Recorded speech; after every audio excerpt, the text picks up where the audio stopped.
రత్నావళి అనే చందమామ కథ చెప్పుకుందాం.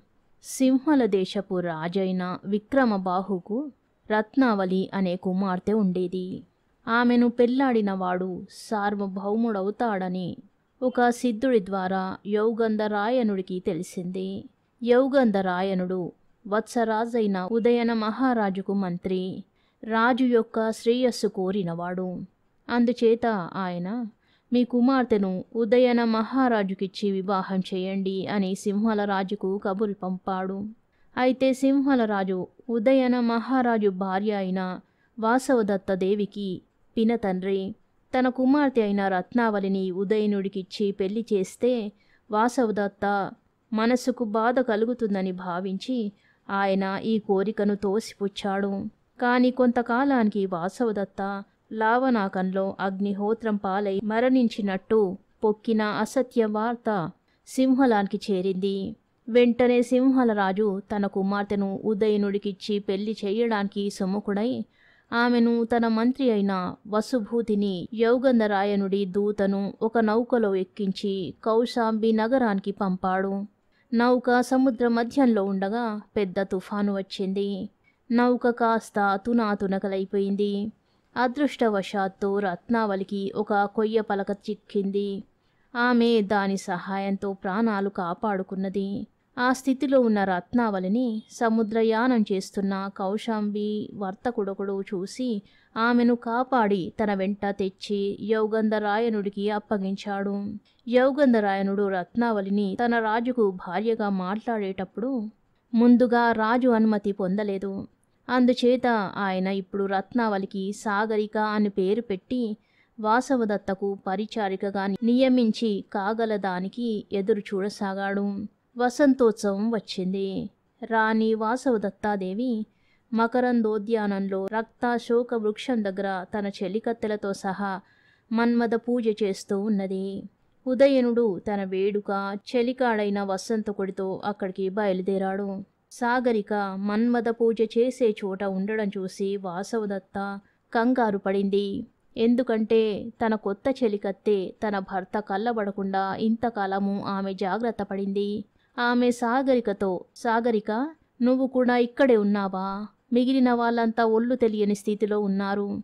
నీవు వెళ్ళి గోరువంకను చూసుకో. పూజా ద్రవ్యాలు కాంచనమాల పట్టుకుంటుందిలే అన్నది. సాగరికకు ఆశాభంగమైంది. ఈ దేశంలో మన్మథ పూజ ఎలా చేస్తారో చూద్దామని ఆమె అనుకున్నది. దేవిగారి ఆజ్ఞ గనక అక్కడి నుంచి కదిలింది. కాని చాటున ఉండి పూజకు పూలు కోసుకుని ఎలాగైనా మన్మథ పూజ చూసి మరీ పోదామనుకున్నది. ఆమె పూలు కోసుకునే సమయంలో ఉదయుడు వసంతకుడు వచ్చారు. వాసవదత్త మన్మథ పూజ పూర్తి చేసి తరువాత భర్తను పూజ ఆరంభించింది. పూలు కోసుకోవడం పూర్తి చేసి సాగరిక ఒక చెట్టు చాటు నుంచి తొంగి చూసేసరికి వాసవదత్త ఉదయుణ్ణి పూజ చేస్తూ ఉండడం ఆమె కంటబడింది.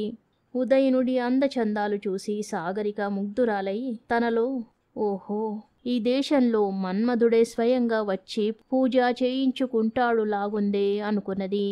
ఎవరైనా వచ్చి తనను చూస్తారని భయపడుతూ కూడా ఆమె అక్కడి నుంచి వెళ్ళలేకపోయింది. ఉదయుణ్ణి ఎంతసేపు చూసినా ఆమెకు తనివి తీరలేదు. సాగరిక హృదయం ఆ క్షణం నుంచి ఉదయుడితో నిండిపోయింది. ఆమె కదలి వనానికి పోయి అక్కడ కూర్చుని చిత్రఫలకం మీద ఉదయునుడి రూపు చిత్రించసాగింది. అంతలో గోరువంక గల పంజరాన్ని పట్టుకొని సుసంగత అనే చెలికత్తె అక్కడికి వచ్చింది. సాగరిక తాను రాసిన చిత్తరువును దాచడానికి ప్రయత్నించింది గాని లాభం లేకపోయింది. సుసంగత ఉదయుణ్ణి చిత్తరువులో గుర్తించింది కూడా. సాగరిక, ఈయన ఎవరు అని అడిగింది. మన్మధుడు అని సాగరిక చెప్పింది. ఇతని పక్కన రతీదేవిని చిత్రిస్తే గాని ఈ చిత్తరువు పూర్తి కాదు. ఆ పని నేను చేస్తాను అంటూ సుసంగత ఉదయునుడి చిత్రం పక్కనే సాగరిక రూపు చిత్రించింది. అదేమిటి, నా బొమ్మ వేస్తున్నావు అన్నది సాగరిక. నీవు ఎలాంటి మన్మధుణ్ణి చిత్రించావో నేను అలాంటి రతీదేవినే చిత్రించాను, తప్పేముంది అన్నది సుసంగత. తనకు ఇష్టురాలు, తన రహస్యం కొంతవరకు తెలుసుకున్నది. అందుచేత సాగరిక ఆమెకు జరిగిన సంగతి యావత్తు చెప్పేసి తాను రాజును ప్రేమిస్తున్నానన్నది. ఇంతలో కేకలు వినబడ్డాయి. ఏదో కోతి గొలుసు తెంచుకొని అటుగా వస్తున్నట్టు తెలుసుకుని వారిద్దరూ పొదల మాటున దాక్కున్నారు. ఈ గందరగోళంలో గోరువంక పంజరం నుంచి తప్పించుకొని పారిపోయింది. సుసంగత, సాగరిక దాన్ని వెతుక్కుంటూ ఎడంగా వెళ్ళారు. ఆ సమయంలోనే రాజు, వసంతకుడు అటుగా వచ్చారు. వారు వచ్చే దారిలో ఒక పొగడ చెట్టుపైన చేరిన గోరువంక తాను అంతకు పూర్వం విన్న స్త్రీల సంభాషణ యావత్తు పలకసాగింది. ఆ సంభాషణ అంతా విన్న మీదట రాజుకు ఈ విధంగా అర్థమైంది. ఎవరో ఒక సుందరి తాను ప్రేమించిన వాణ్ణి చిత్రించి అతను ఎవరని అడగగా మన్మధుడని తన స్నేహితురాలితో అన్నది. ఆ తరువాత ఆ స్నేహితురాలు మొదటి సుందరి రూపును కూడా చిత్రించి రతీదేవి అన్నది. ఈ కథ విని వసంతకుడు సంతోషంతో చప్పట్లు చరిచేసరికి గోరువంక పొగడు చెట్టు మీది నుంచి ఎగిరిపోయింది. వసంతకుడు ముగ్ధుడై పారదోలకపోయినట్టయితే గోరువంక ఇంకా ఏం చెప్పేదో గదా అనుకుంటూ రాజు కదలి గృహం ప్రవేశించి చిత్రఫలకాన్ని చూశాడు. అందులో తన రూపంతో పాటు ఎన్నడూ చూడని ఒక సుందరి రూపు ఉండడం చూసి రాజు ఆమెను గొప్పగా వర్ణించసాగాడు. ఈ లోపుగా కదలివనానికి తిరిగి వస్తున్న సుసంగత, సాగరిక ఆగి రాజు మాటలు విని లోపల ఎంతో ఆనందం పొందారు. చిత్రఫలకం వాళ్ళ వద్ద ఉన్నది, వెళ్ళి తెచ్చుకో, దానికోసమే కదా మళ్ళీ వచ్చాము అన్నది సుసంగత. కాని సాగరిక రాజు ఎదుటికి వెళ్ళడానికి బిడియపడింది. చేసేది లేక సుసంగత రాజు ఎదుటికి వెళ్ళి చిత్రఫలకం ఇవ్వమన్నది. రాజు మాట మార్చబోయాడు. మీ మాటలన్నీ విన్నాను, చిత్రఫలకం ఇవ్వకపోతే దేవిగారితో అంతా చెప్పేస్తాను అన్నది సుసంగత.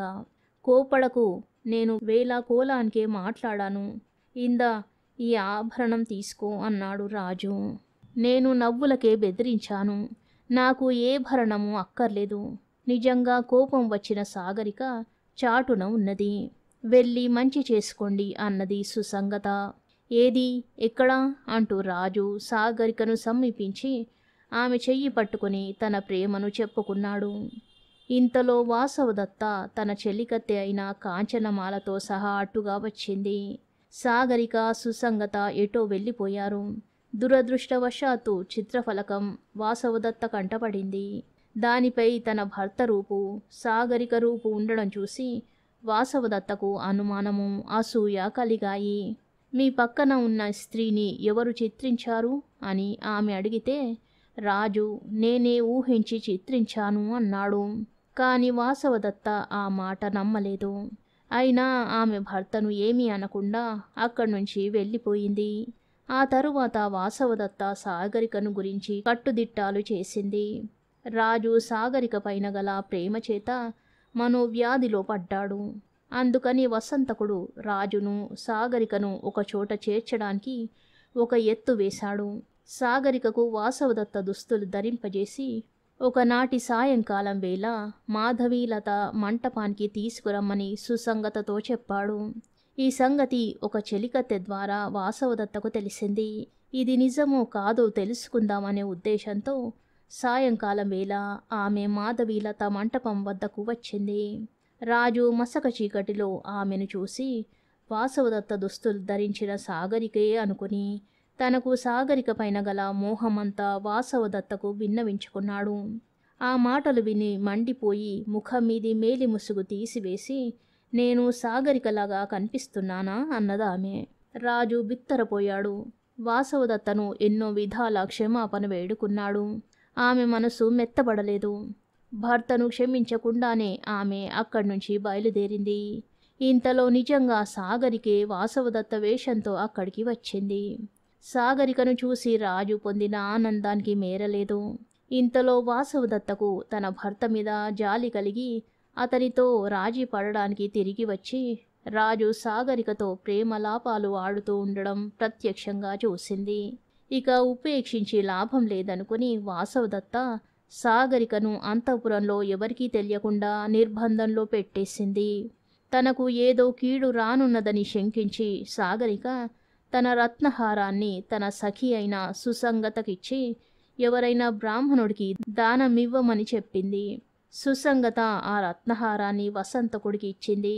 సాగరిక ఏమైందో, బతికి ఉన్నదో లేదో కూడా తెలియక అలమటించే రాజుకు తన వయస్సుడి మెడలో రత్నహారం చూసేసరికి ఆనందము దుఃఖము కూడా రెట్టింపు అయ్యాయి. ఇంతలో వాసవదత్త స్వదేశమైన ఉజ్జయిని నుంచి సంవరసిద్ధి అనే ఇంద్రజాలికుడు వచ్చినట్టు తెలిసింది. సాగరిక మాయమైనప్పటి నుంచి విచారంలో మునిగి ఉన్న తన భర్త మనసు రంజింపజేయడానికి గాను వాసవదత్త ఇంద్రజాల ప్రదర్శనం ఏర్పాటు చేసింది. ఇంద్రజాలికుడు చాలా గట్టివాడు. అతను రాజుకు, వాసవదత్తకు, మిగిలిన వాళ్లకు ఆకాశంలో బ్రహ్మ, విష్ణు, మహేశ్వరులను, దేవతలను, నృత్యం చేసే అప్సరసలను చూచేసరికి ఆనందాశ్చర్యాలు కలిగించాడు. అయితే ఈ ఇంద్రజాల ప్రదర్శనం పూర్తి కాకమునిపే యౌగంధరాయనుడు రాజుగారిని చూడడానికి ఎవరినో పంపాడు. ఈ వచ్చిన వాళ్ళు మరెవరో కాదు, సింహల మంత్రి వసుభూతి. యౌగంధరాయనుడు సింహలానికి పంపిన దూత. ఓడ పగిలినప్పుడు వీరు కూడా ప్రాణాలు దక్కించుకొని కొంచెం ఆలస్యంగా కౌశాంబికా నగరం చేరుకున్నారు. రాజుగారు ఇంద్రజాలికుడితో, నీ ప్రదర్శనం కొంచెం సేపు ఆపబోయి అన్నాడు. తమ చిత్తం, నేను తమకు చూపవలసిన వేడుక ఇంకా ఒక్కటే ఉన్నది, తరువాత చూపుతాను అని ఇంద్రజాలికుడు అవతలికి వెళ్ళాడు.